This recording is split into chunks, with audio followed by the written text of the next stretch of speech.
Yeah, let's start. Yeah, so because time has been it's like 10 minutes past, I think I'll go with the chief complaint and I'll read the I'll read the HPI straightforward.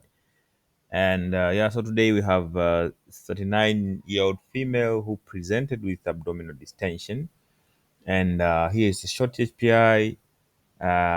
So 8 months ago, this woman said she noticed her belly was getting bigger over time, and it was associated with early satiety and later on difficulty in breathing when the abdomen was too big. But she denied abdominal pain, diarrhea, constipation, nausea, vomiting, lower limb or fascial swelling, black stool, weight loss, fever, night sweats, joint pain, rash, hair loss, skin itching. She said she grew up in Bear, but she didn't swim in lakes or rivers, and she didn't work in rice plantation.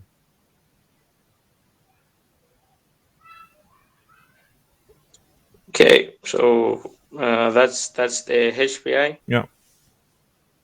Okay, so interesting case. So a 39 years old female presenting with abdominal distension. Yeah, so I think just last week on Friday, actually, it's on Friday I was discussing. I was having a bedside with some MD5s, and so one of the things we discussed was abdominal distension. So the way I think about it, just to begin, is we have the famous mnemonic of 5 Fs when you are talking of abdominal distension, and that is uh, fluid, feces, flatus, fetus, and then fat. But then that mnemonic, the one weakness that I see with it is that it does not include things like an intra-abdominal mass. So basically, you do not see where to place an intra-abdominal mass with the 5 Fs. Maybe if you found a way to come up with the sixth F, I think I would be happy to learn about that. But so I think with this HPI, of course, we can just speculate, but among the 5 Fs that I've mentioned, it's not very clear which one could be the case in this patient. So with fluid, we are talking of ascites, and ascites can come due to many issues. You are talking of it could be a problem with the heart, in which case you are talking of heart failure, which again is a very huge bucket. You could be talking of the liver, or well, if I say the liver, I think I'll miss a lot of things. I should say abdominal distension. You can also talk about portal hypertension, and portal hypertension is another very broad topic. You are talking of pre-sinusoidal portal hypertension, sinusoidal, post-sinusoidal, many differentials. And then, of course, it could be renal in origin if you are talking of nephrotic syndrome, CKD, so renal dysfunction in general. And then, of course, you can have local peritoneal causes like peritoneal tuberculosis, peritoneal carcinomatosis, and so all that is ascites. And I think I'm not done. Of course, being a 39 years old female, still a female of reproductive age. But of course, as you can tell, it's very difficult for someone to be pregnant for 8 months, not aware that they are pregnant, and then they come to seek for medical attention, complaining of abdominal distension, not knowing they are pregnant. And then fat, it's not very common for someone to be very fat and not realize that this is because of increased abdominal fat, and then they come complaining of abdominal distension. But of course, you can see that with uh, Cushing's disease, for example, central obesity, but maybe the patient will come with other complaints and not abdominal distension itself. Uh, so now unpacking in order to see. So early satiety and difficulty in breathing. This could just be because of pressure symptoms. The abdomen is becoming huge, compression of the diaphragm, compression of the stomach, even a huge spleen can do that. I think we've discussed the cases like that. So the symptoms of difficulty in breathing and early satiety may not be localizing, that maybe we are dealing with a heart issue or we are dealing with primarily a gastric issue, but an alternative explanation, and maybe a very likely explanation, is that it's mere pressure symptoms. But otherwise, this patient is having no abdominal pain, no diarrhea, no constipation. So yes, feces and flutters, uncommon for someone to have intestinal obstruction for 8 months, and then they are just walking with it and not be aware of that, or they have not developed the complications which would lead to seeking medical attention early on. No nausea or vomiting, no lower limb or facial swelling. Again, we are talking of the kidney, we are talking of the heart. Um, Black stools, which would indicate uh, clinically significant portal hypertension leading to variceal hemorrhage, for example. Weight loss, fevers, night sweats. So these are symptoms, non-specific symptoms, but they can come with a lot of things: peritoneal tuberculosis, peritoneal carcinomatosis, intra-abdominal masses like lymphomas and others, which could present with these symptoms. Of course, absence of those symptoms does not rule out something like peritoneal TB, for example, or even malignancies for that matter. Uh, Rash, hair loss, skin itching, of course, that could also come with a lot of things, including some autoimmune diseases, just to mention a few. So, no history of swimming in lakes. Of course, periportal fibrosis is one of the things, one of the, I think, important things to be considered, one of important causes of portal hypertension in our setting. So, I should say from this HPI, I think I have not been able to go in a particular direction. Am I dealing with fluid alone? Which could be, I think, to a large extent, that could be a case, but it could be any other of the five Fs. But as I've said, some of them are not very likely, like a fetus, like fat, although it could still be a possibility, as well as feces and flutters. They are all less likely, but we cannot say never. So uh, I'm looking forward, maybe, if I'm to make just an intelligent guess, but which will not be very well guided, I could say that we're either dealing with fluid or we are dealing with an intra-abdominal mass, which has not been discussed among the five Fs. So I think we'll see other components of the history, but I look forward to physical examination. I think that will give me more clarity to narrow down my differentials. Back to you, Joseph. Yeah, good start. So, review of other system, neuro, CVS, well, nothing significant. Past medical history. So, throughout the course of this illness, 8 months, a lot have been done to the extent that patient is seeing me on that day. So, at one point, some doctors tried furosemide and spironolactone, didn't work. When I saw her, she was on prednisolone. Again, she said it didn't work. She was given multiple antibiotics. Again, she said it didn't work. The only thing that she saw that at least improved the symptoms, like the DIB and early satiety, was when she was when therapeutic uh, taps were done. So this is the only thing that worked. Family social history: she's married, she has two kids, she works as an HR in a corporate, and there's no history of multiple sexual partners. She doesn't drink or smoke anything. Yeah, so multiple tabs. So my suspicion that we are dealing with fluid has been confirmed. So we are dealing with fluid. Now the question is, what is the cause of fluid accumulation? I think this is one of those cases in which history has not helped you very much to make progress. All we know is that we are dealing with fluid. Now, what exactly in fluid? I think I'll wait for physical exam, and then when we go to investigations, I think I'll make more progress. So let's proceed. Sure. Yeah, so general exam, she was a Latin oriented. She was a February. There was no wasting, and she was not pale, not jaundice. There was no any stigmatas of chronic liver disease that I could see. There was no rolling edema, no peripheral lymphadenopathy. Her vital signs were within normal limit. Abdominal exam, generally distended abdomen. It was non-tender. There was no organomegaly. Fortunately, I didn't do the liver span. And there was shifting dullness. Other systems were completely normal. So let's go back to the slide on general exam. I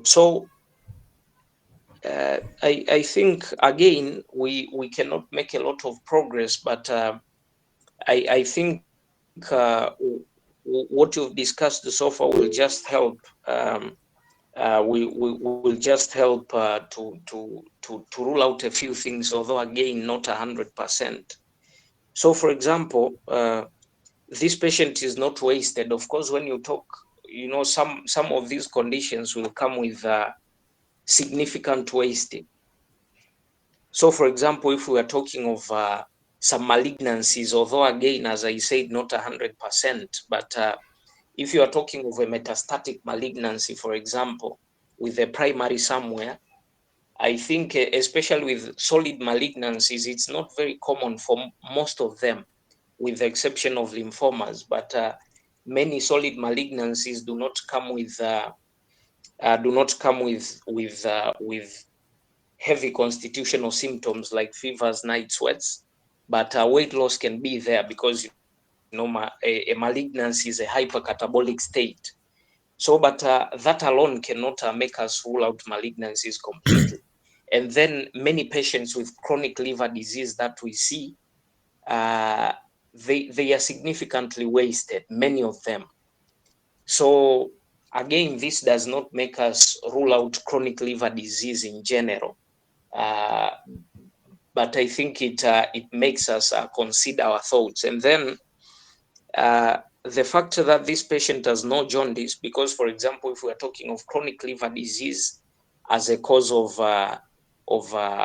portal hypertension and then this ascites, then this patient could have stigmata of chronic liver disease, but then absence of stigmata of chronic liver disease does not make me say, okay, maybe this is not chronic liver disease. So there's a number of possibilities here. So I think some things that would help make some progress is the wasting. Maybe it makes you consider less some differentials, and then the absence of stigmata of chronic liver disease, the absence of jaundice, and then there is no lower limb edema again, which in many conditions can, for example, if you are talking of the heart, with the exception of a few conditions like endomyocardial fibrosis, for example, which can make you very confused whether you are dealing with a cardiac issue or you are dealing with AGI issue, especially hepatic issue. So endomyocardial fibrosis. Uh, but otherwise, I think many conditions, if you talk of congestive heart failure, would expect some symptoms in the history, and then would see some lower limb edema and other symptoms.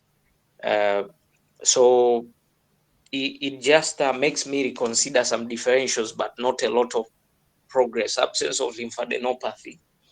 If you talk of peritoneal carcinomatosis, you may not have palpable peripheral lymph nodes. So, and even when you talk about peritoneal tuberculosis, you may not have visible lymph nodes peripherally, but then when you do abdominal ultrasound, it can tell you something about paraortic lymph nodes, for example.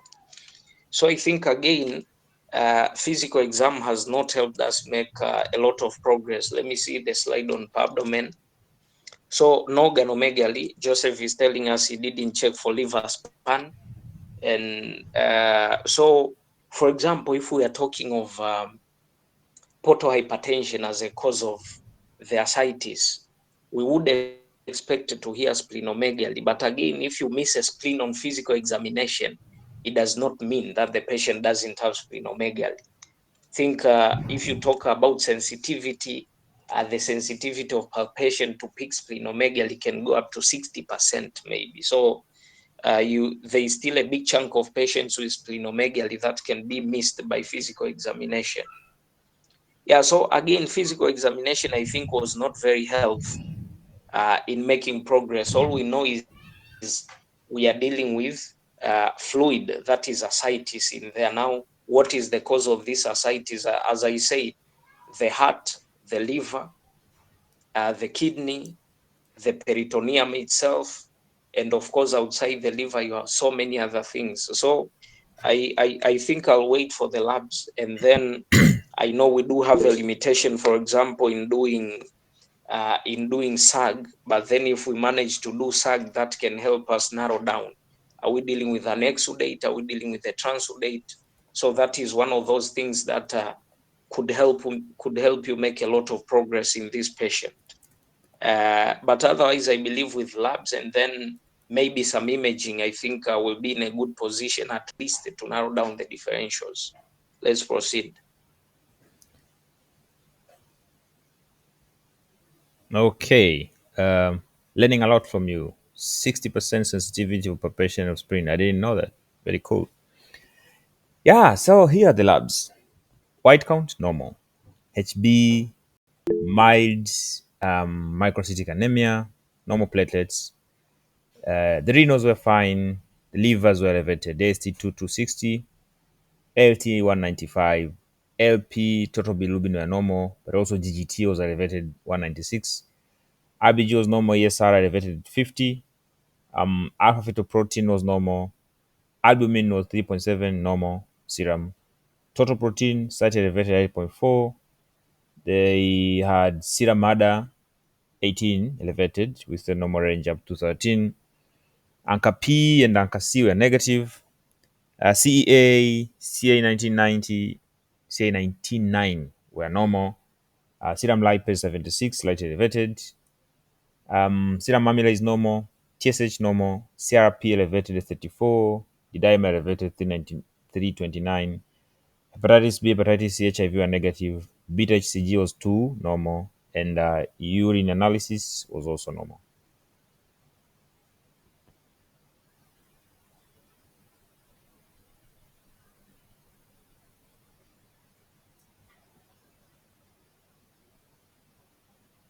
Hello?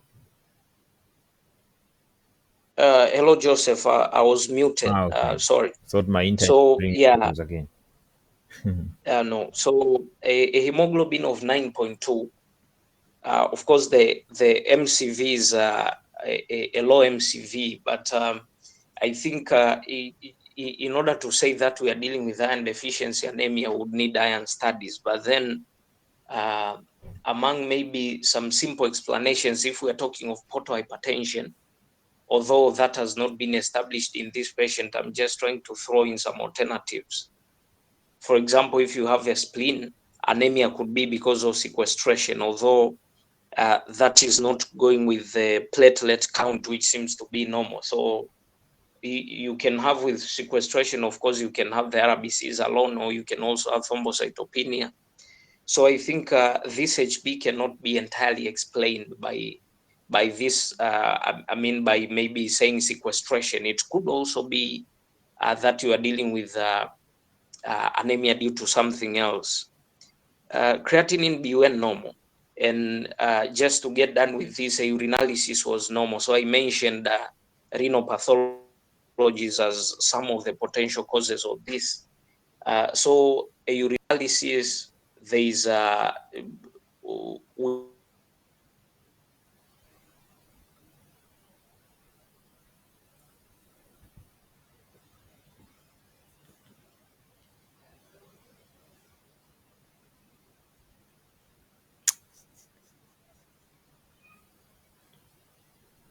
are being informed whether Aki, which wouldn't be the case in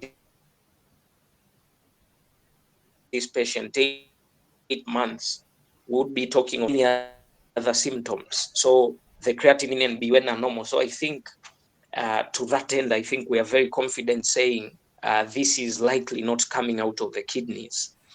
We get some signal out of the liver, but then I think we cannot just bank on this and saying, okay, because there is transaminitis, then this should be the liver.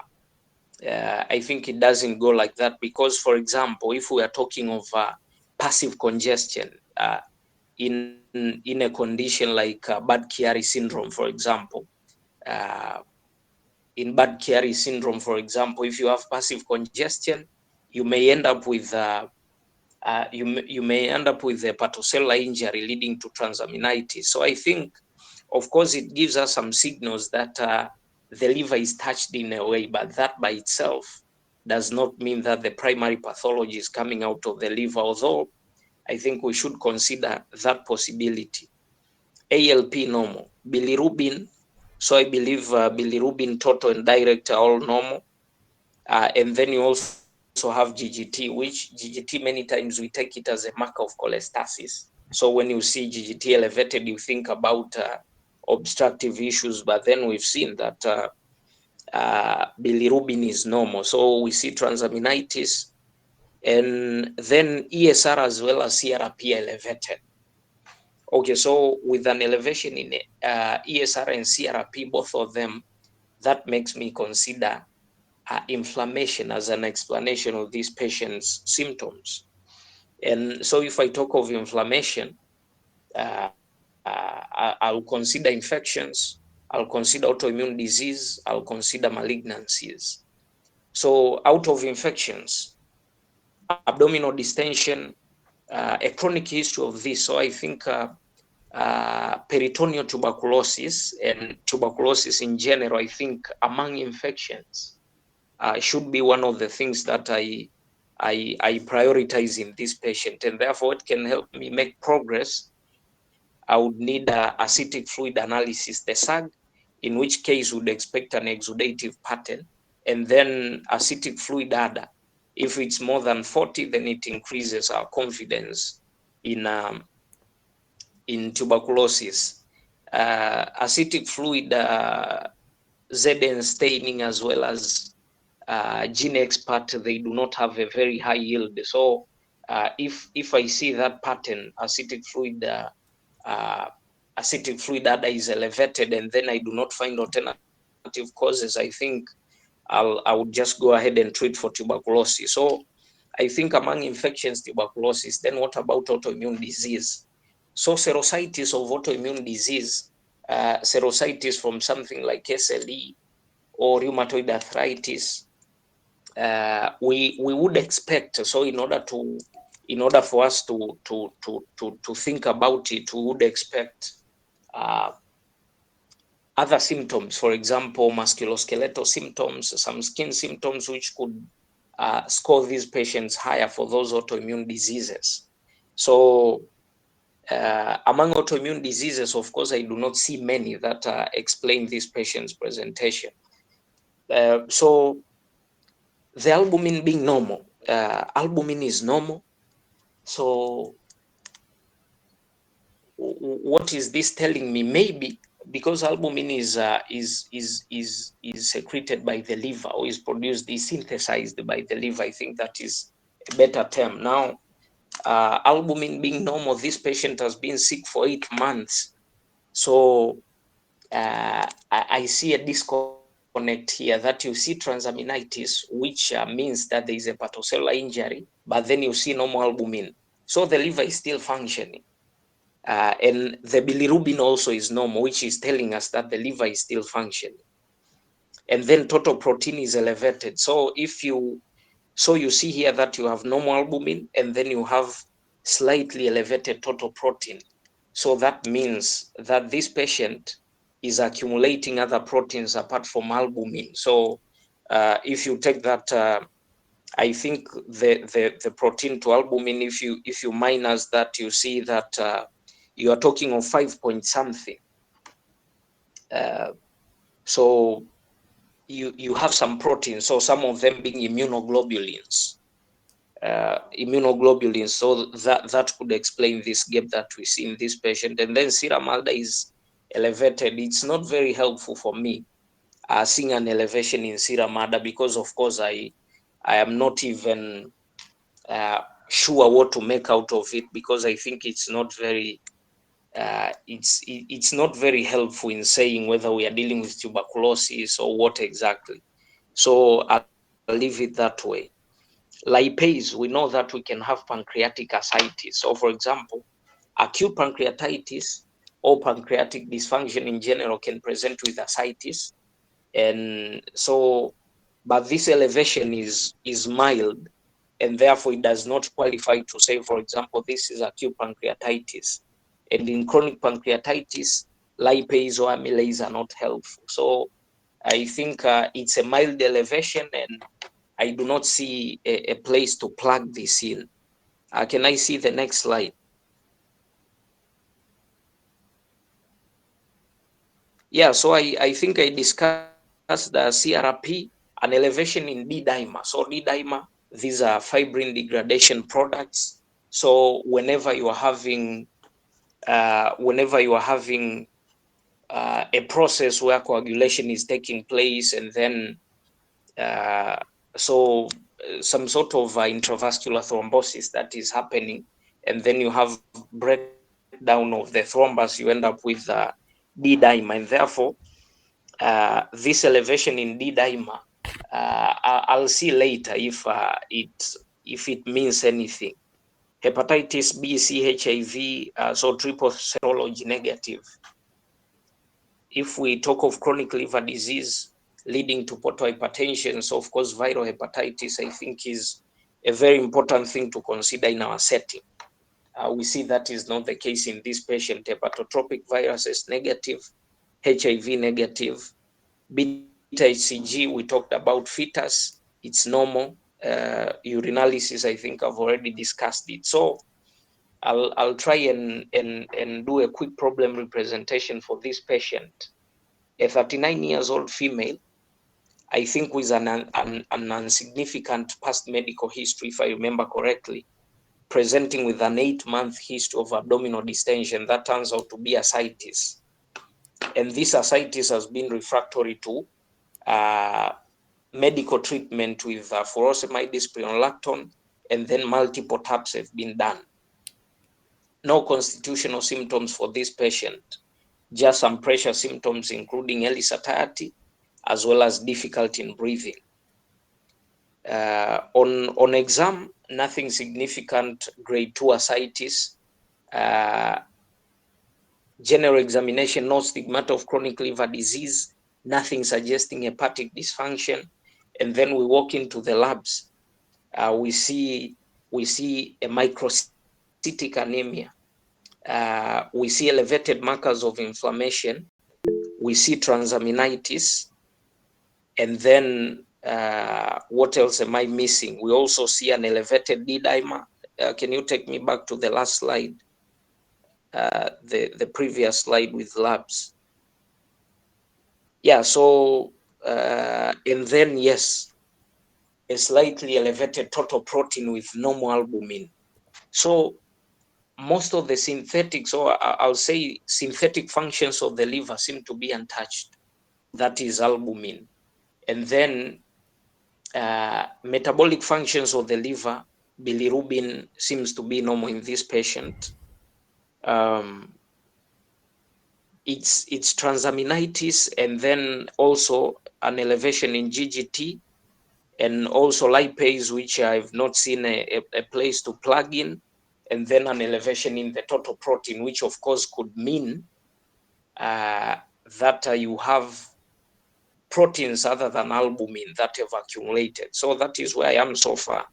So let's see, Joseph, if you have any imaging, or of course, acidic fluid analysis is something that I want to see. Yeah, very nice breakdown of the labs. For anyone watching, maybe if you listen 1 year to David, it's so different to today. 1 year change so high. This is very nice. I like this. And maybe if you want to be like him, you have to discuss cases here. Yeah. So let's continue. So yeah, imaging.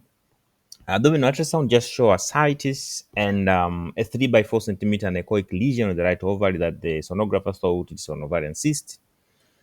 This is a chest X-ray. I found it normal. You can look at it and think what you want to see there. Um, she had a CT chest, abdominal, pelvic with contrast, which showed massive ascites and multiple mesenteric lymphadenopathies. So when she was doing the ultrasound, we tapped and sent the ascitic fluid at our lab. It was straw colored. The total protein was 8.8, albumin 3.1, glucose 4.1, gram stain organism, culture pending at this time.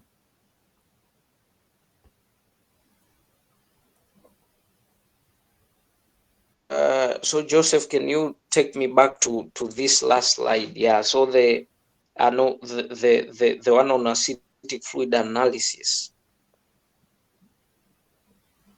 Okay. So I think now if acidic fluid studies are done, and then we also have albumin, this is very good news. 3.1. If I remember, the serum albumin was 3.7, right? Sure. Yeah, so 3.7 minus 3.1, you get 0.6. So 0.6, that is 0.6 is less than 1.1, which is our cutoff. So now we know that we are dealing with an exudate. And therefore, if we are dealing with an exudate, our list of differentials is very limited. Of course, um, we try to use Occam's razor many times, and Joseph has told you about Occam's razor. We find one explanation for all of the patient's presentation, and that's what I'll try to do here.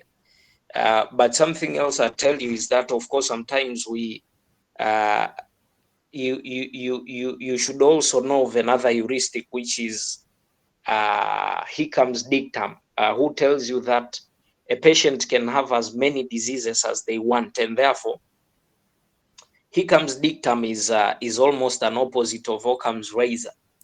So what Hickham's dictum is telling you is that you can, if maybe Occam's razor doesn't work for you, you can find different explanations for different parts of the patient's presentation. But for this patient, I think I'll try to use Occam's razor and try to explain that by one condition. So because this patient has an exudative ascites, and therefore I'll try to think of local causes, because otherwise, so what that means is that uh, something like portal hypertension, so liver cirrhosis, bad Chiari syndrome, uh, portal vein thrombosis, periportal fibrosis, and many other things that you can think of that are causing portal hypertension will not explain this kind of ascites, unless you and of course I think I've just noted a gap, and I need to go back and read about that. That what if a patient is having uh,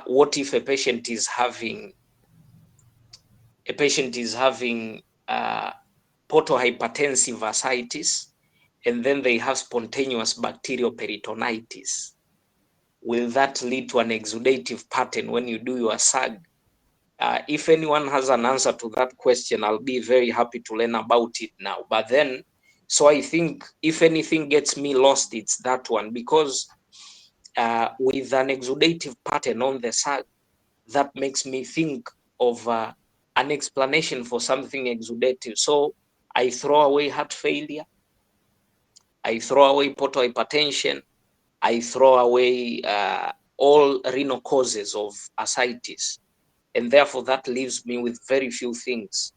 So especially local peritoneal causes, including peritoneal tuberculosis, including peritoneal carcinomatosis, and what else? I mean, what else if it's not an infection? What else if it's not a malignancy involving the peritoneum?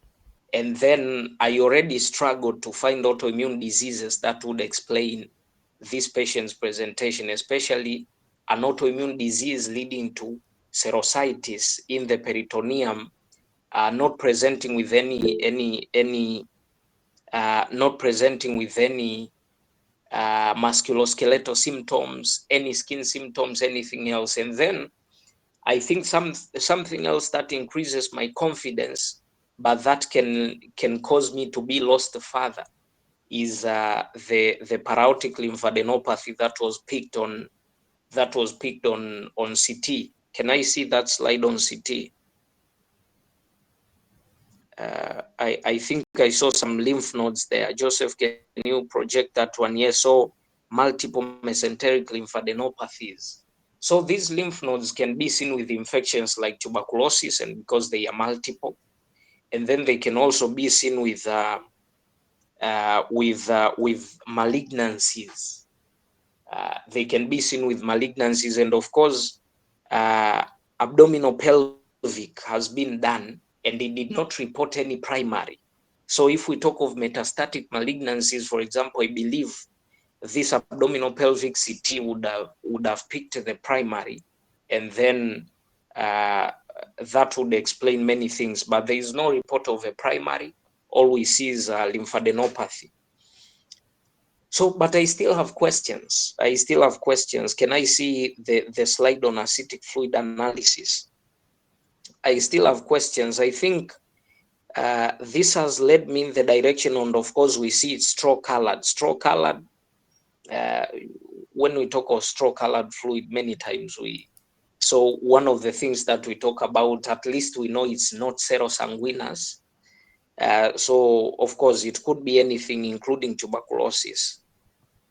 And then of course on gram staining, no organism, but I think someone with ascites for a long time, it's important to make efforts to also rule out SBP, including doing a cell count on that fluid.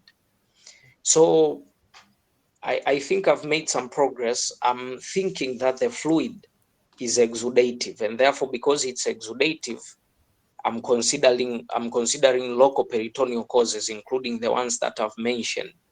But then these do not help me answer some questions, including what caused the transaminitis. What caused the transaminitis? So the anemia, I think we could say, okay, anemia of chronic illness, and many times anemia of chronic illness is not microcytic. Many times it's normocytic. So that still leaves me with a lot of questions. I think that's a blind spot there. That I see an explanation for this ascites, for the SAG, for the lymphadenopathy, but then there are things that remain unexplained. So, Joseph, is there anything else, or is this a point where I commit? Yeah, so we have one last slide, and then you can commit to a diagnosis. Okay. So, acidic fluid gene expert, as I say, the yield is very small. Acidic fluid culture negative. So, I would really like you to hear acidic fluid data. I need that. Do we have that piece of information, No, no, we don't. or is that left? We don't. Okay, okay. Oh, so I thought it's a piece of information that is kept for later.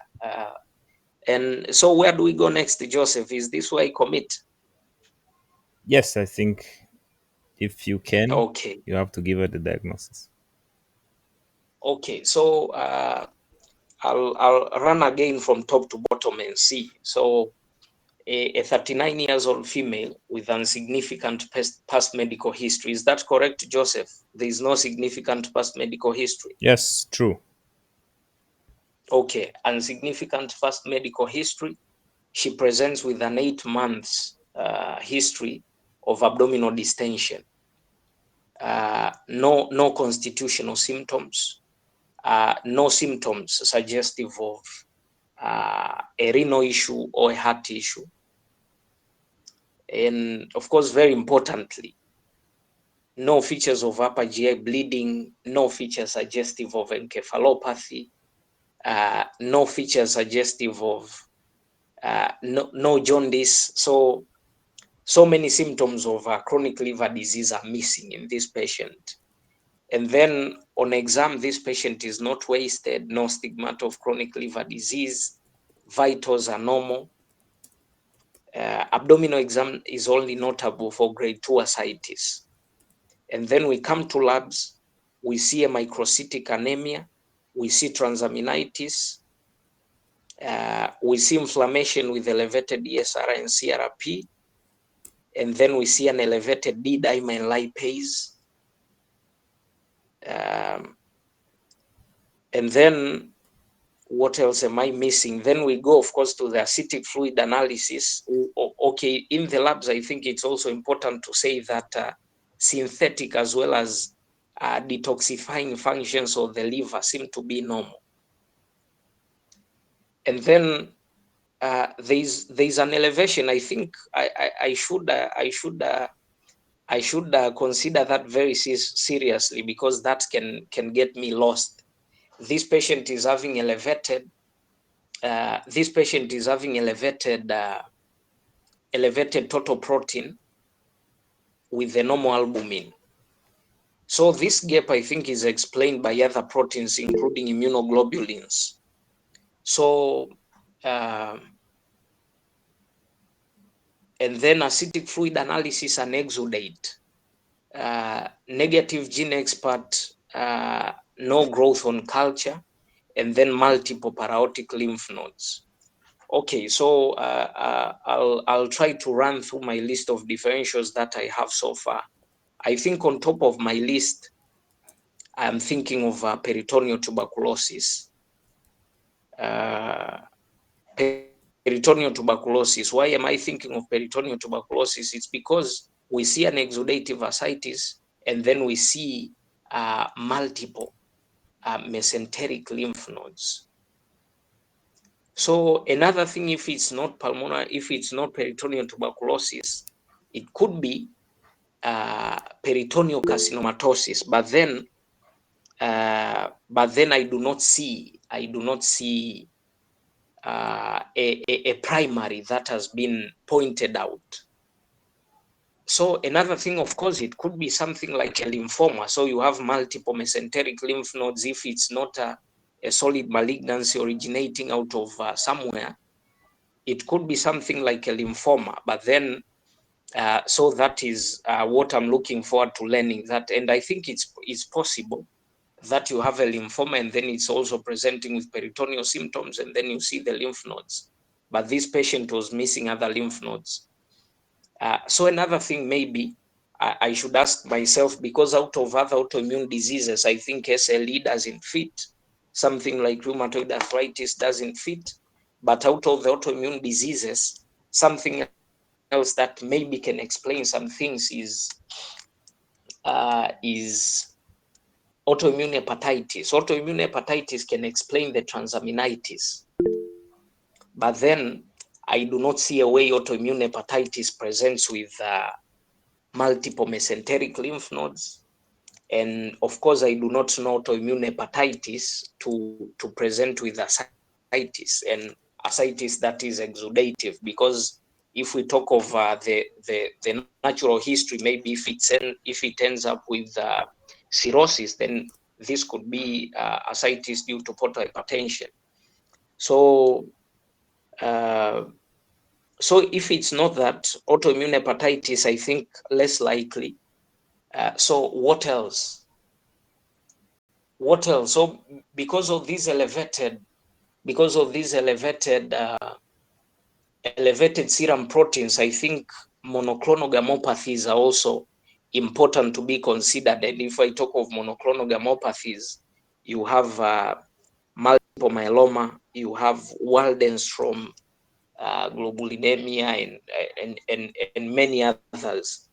But then, so I think for something like multiple myeloma, for example, yes, I mean, we would see that picture in protein, and therefore that will necessitate serum protein electrophoresis. But then I think the hematological symptoms would be very significant. Maybe we would see some degree of renal dysfunction, And then we did not see electrolytes in this patient, but calcium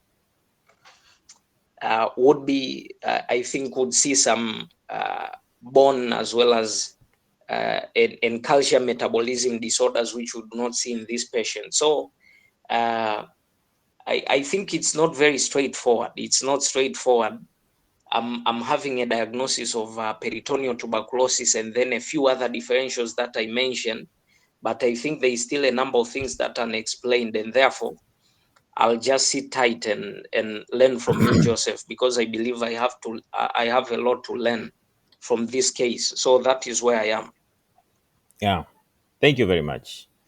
That's the best analysis of this case I can think of. So I, as you're doing here, I'm not pretending I have a diagnosis.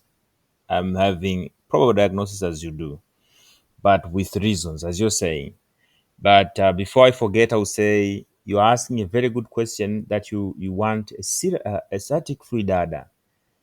And you know, that ADA, my lab doesn't have ADA. That patient came with this ADA. So the hospital she was coming from, they have ADA. But they didn't do in the ascitic fluid, they did it in the serum, which is, as you correctly saying, very unhelpful. ADA highly used in India because of high prevalence of TB. It's like us. It's used mostly in the fluid, like TB elsewhere, pericardio, maybe pleura or ascitic. So if we had that ADA, we could have nailed this case immediately. And when I took the static fluid, I sent this patient back to that hospital.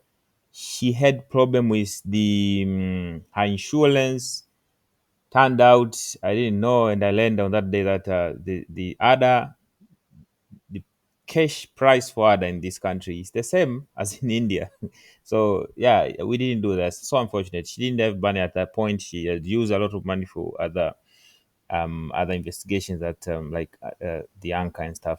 But yeah, so I don't have, I can't say a definite diagnosis because I can't show you anything. But as you are saying, I came at the same conclusion that there is very high likelihood this woman is having a paternity B.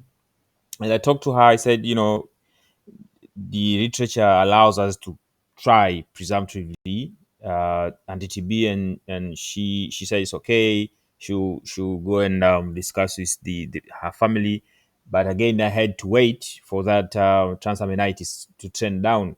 I believe that transaminitis, this patient has been in a lot. She has used multiple herbs and antibiotics. I think probably it's a daily of some sort of, because like a month and a half or two she had other labs from other hospital.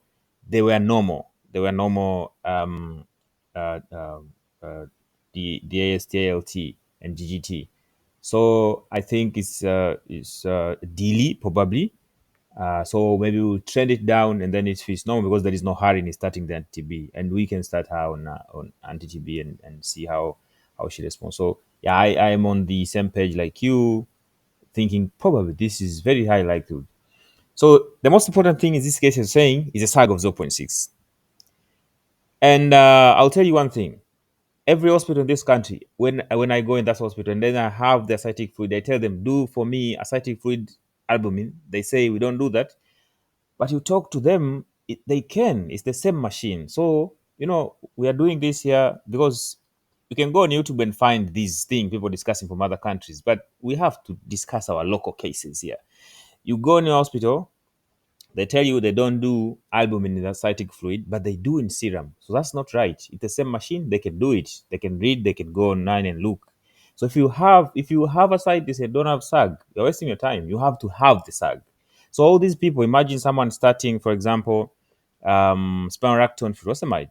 This patient is seeing this patient has portal hypertension, but if you have a SAG, you don't have to go there. You are delaying diagnosis to the patient. So if we have a SAG of less than 1.1 like this, we know by 95% accuracy we are not dealing with portal hypertension, and we focus our attention to other causes.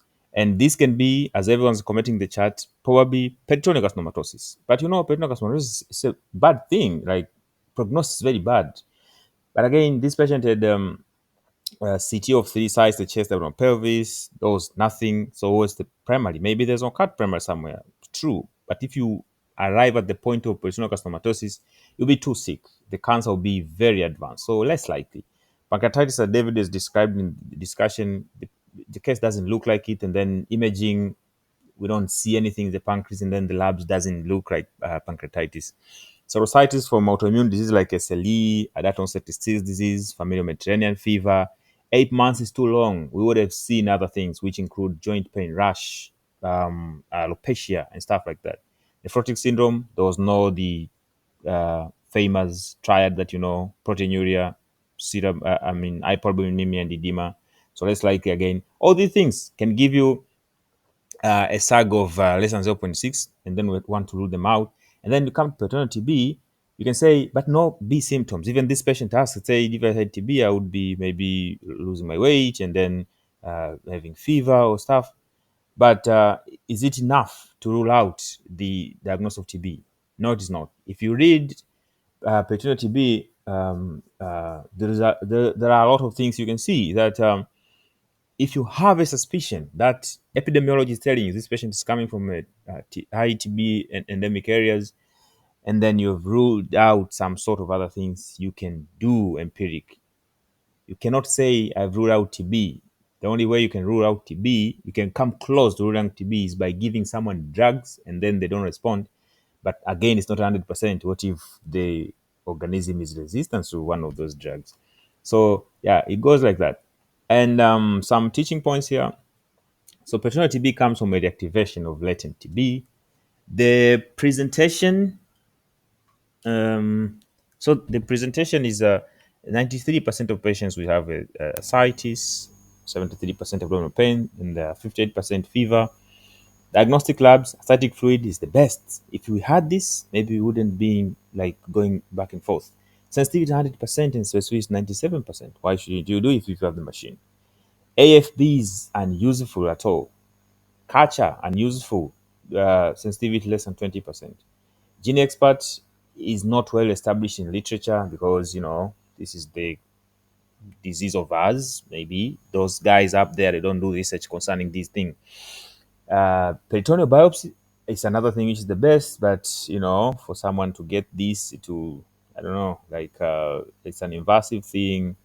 You have to involve other people, and then they have the expertise of taking peritoneal biopsy.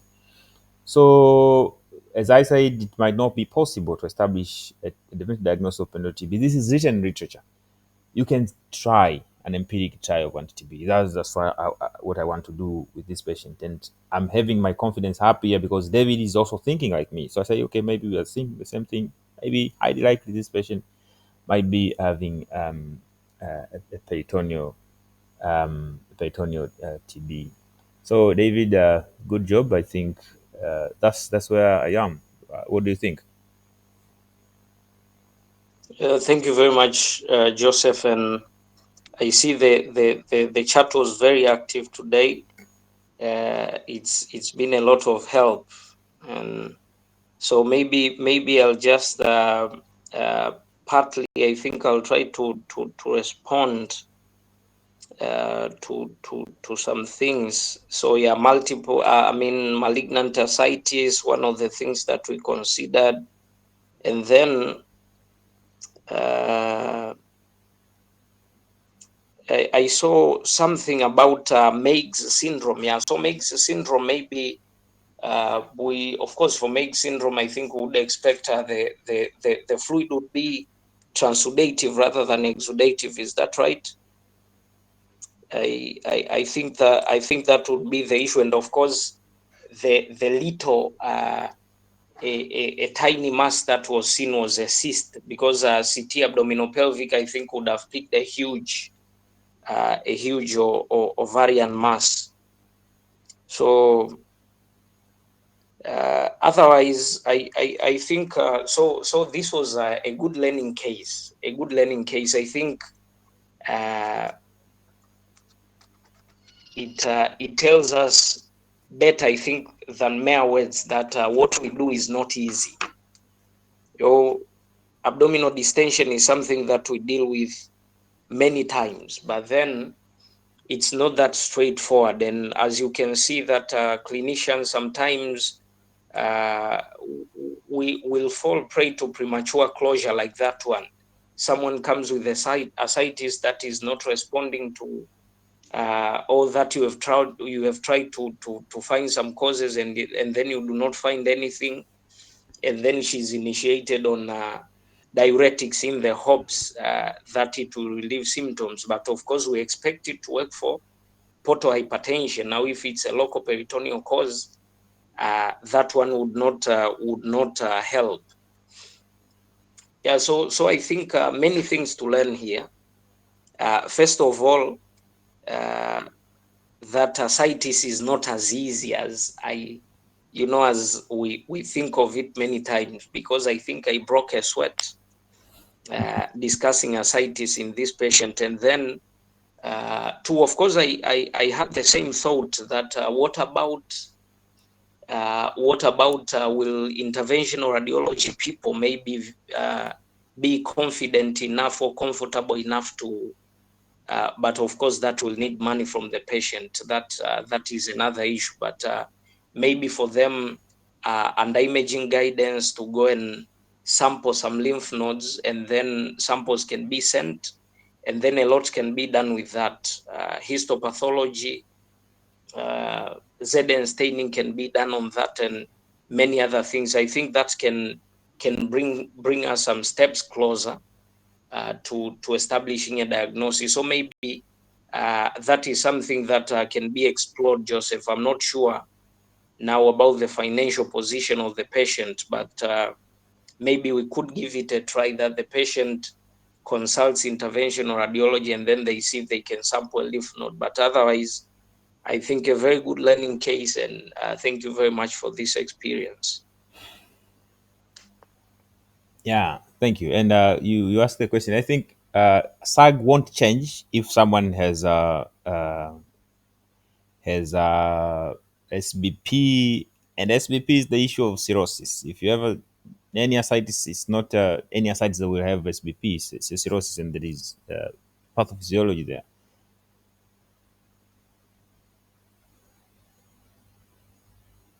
Yeah. Yeah, thank you. The floor was very active today. Now, if anyone has would like to share any experience or has any comments or questions, please welcome.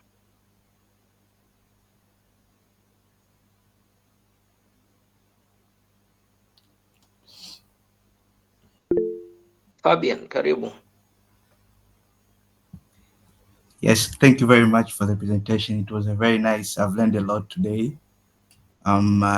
Just sharing experiences I've met in the world. Currently, we have a number of cases of malaria. We are seeing it, and I've been seeing a patient who is 29 years old, non-IDS with baseline CD4 count of less than 100 with viral load above 2 million. So we admitted this patient with working diagnosis of malaria, uncomplicated. So we treated him, severe malaria with anemia, and we treated him for artesunate, and subsequently the patient improved significantly, and then we discharged the patient. But the patient came back with even more low HB of around 5 to 4. So it kept dropped just 7 days after we discharged him. So we came to think of artesunate-induced delayed hemolytic anemia. Unfortunately, this patient was also kept on PCP prophylaxis. So, he was also on cotrimoxazole. So just an experience. It was difficult to actually differentiate. Is it artesunate causing delayed hemolytic anemia, or it could be also cotrimoxazole causing megaloblastic anemia, autoimmune due to secondary to G6PD deficiency anemia. So we ran several tests to rule out just to get a picture of it. LDH was elevated, and I've come across literature seen in both artesunate-induced or the patient who has been on cotrimoxazole can also have both elevated LDH levels. So the cut point of which to know which one is the cause, I failed to understand. But then the other test that would help you in differentiating between the two, you can do that comps test. With my patient, it was negative, which was pointed towards the attachment induced, although you cannot rule it out at all. So bilirubin, it was both suggestive of hemolytic anemia, and also peripheral smear, which was done, just showed hemolytic anemia with some of the spherocytes. So I've just wanted to experience if I've come across such a case, and how I would differentiate, because now if it would be cotrimoxazole induced, I would rather go for folic acid supplementation, or rather if it's attestinate induced, I'll choose another type of management. Maybe I will transfuse the patient if he is indicated, or otherwise. So I just wanted an experience if you have come across such a scenario. If not with cotrimoxazole, even if you have come across the hemolytic induced attestinate. Thank you. Thank you very much, Fabian, for sharing this. And well, for me personally, I think it's a tough question. So I mean, a patient with on cotrimoxazole, and then you make a diagnosis of severe malaria, and then the patient comes back with worsening anemia, and then you establish that it's hemolysis. That's a tough experience, because I think another layer of complexity can be added there, that apart from thinking about drug-induced hemolytic anemia, and because with cotrimoxazole, for example, we would expect we would expect, actually, you would see the macrocytosis on a CBC, for example, which I'm not sure if you saw in this patient. So what about a repeat? What about a repeat? Uh, a repeat BS, for example, because another layer of complexity could be that the the malaria is still there, and it's the one that is causing the hemolysis. Did you repeat a BS when the patient was readmitted? Yes, sorry, I didn't keep that clear. Yeah, so he repeated several number of BS, and it was negative. Yeah, because that would be another question. If the malaria itself was causing the hemolysis, I think that's a tough one. But so given these patients, because if you had at baseline, did the patient have the same hemolytic picture that you saw when the patient was readmitted a number of days later? Actually, he had a low HB, which was anormocytic, but what brought a much concern, it was that the HB went very low with symptoms. So he kept coming back to the hospital with symptoms and the HB becoming very low. However, the parasites were negative. Yeah, because so one of the things that I'm thinking of is, if at baseline he did not have a hemolytic picture, and then the hemolytic picture appears a number of days later, maybe you could just work uh, by exclusion, that if Fabian, can you mute your mic? probably you're dealing with a drug-induced Echoing. hemolytic anemia rather than the cotrimoxazole actually causing it later, because causing it earlier on, because anemia from cotrimoxazole, we would think because of blocking of some important enzymes that are involved in folate metabolism, and therefore would expect a macrocytosis. So it's a megaloblastic anemia rather than hemolysis, although I've come across cases, especially CPC cases of megaloblastic anemia that was secondary to B12 deficiency, which presented with hemolysis. But otherwise, if the patient was fine initially and then after initiating treatment, that is what worsened the symptoms, you have ruled out malaria as a cause of ongoing hemolysis because the repeat BS is negative, then I think we could settle with the diagnosis that this is drug-induced hemolytic anemia rather than the prophylaxis that he has been on for a long time. So I think those are my 2 cents, but of course, this is a very important challenge, and maybe we can go and peruse further and see what we can come up with. So thank you very much for sharing that. Okay, thank you very much. I think I'll go and dig a deep about it. Thank you very much, Dr. David. Yeah, Fabian, why Uh, don't you bring cases like that we can discuss here? It doesn't necessarily have you. You don't have to have a diagnosis. We can challenge each other here with a case, discussing and stuff like this. That was a good case. yeah, sure. So actually, a case like that one, I think if you had written it down and then Oh, presented to anyone, maybe Joseph or me, okay, I think that would be a good challenge for us. So maybe for next ones, even if it doesn't have a final diagnosis, I think will be a very good learning experience. okay, sure. Thank you. I'll make one. I'm just we are in the exams and they're very tight dog, so I will try to make one and I present it here. All the best. Looking forward to that. So I Thank you. think I see we are several minutes, many minutes actually past the hour. I'm not sure if there is anyone with any burning issue. You can just raise up your hand and then a few seconds before we wind up.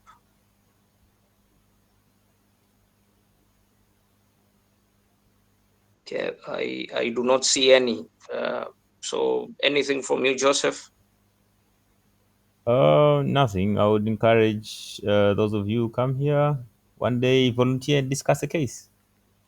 It's not hard. Yeah, sure. I think maybe we should also we should go back to what we did a few weeks or a few months prior. Maybe get a co-discussant and then we roll together. So otherwise, it was very good having you all here. I hope everyone had a thing or two to learn, and see you next weekend and have a good night. Good night. Thank you very much. Good night.